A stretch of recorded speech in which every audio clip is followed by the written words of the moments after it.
আসসালামু আলাইকুম রহমতুল্লাহি ওয়া বারাকাতুহু। وقال النبي صلى الله عليه وسلم بني الإسلام على خمس أشهد أن لا إله إلا الله وأن محمدا عبده ورسوله وإقام الصلاة وإيتاء الزكاة والحج وصوم رمضان। অর্থাৎ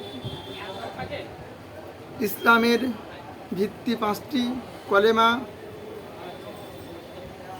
আল্লাহকে এক বলে স্বীকার করা এবং হযরত মুহাম্মদ সাল্লাল্লাহু আলাইহি সাল্লাম আল্লাহর রাসূল বলে মেনে নেওয়া।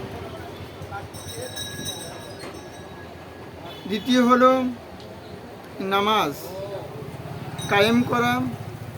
তৃতীয় হলো এক মাস রমজান মাসে রোজা রাখা। চতুর্থ হলো হজ করা এবং পঞ্চম হলো জাকাত আদায় করা।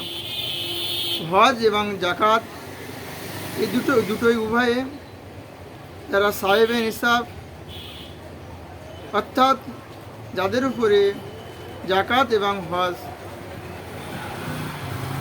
ফরজ হয়েছে তাদেরকে আদায় করতে হবে।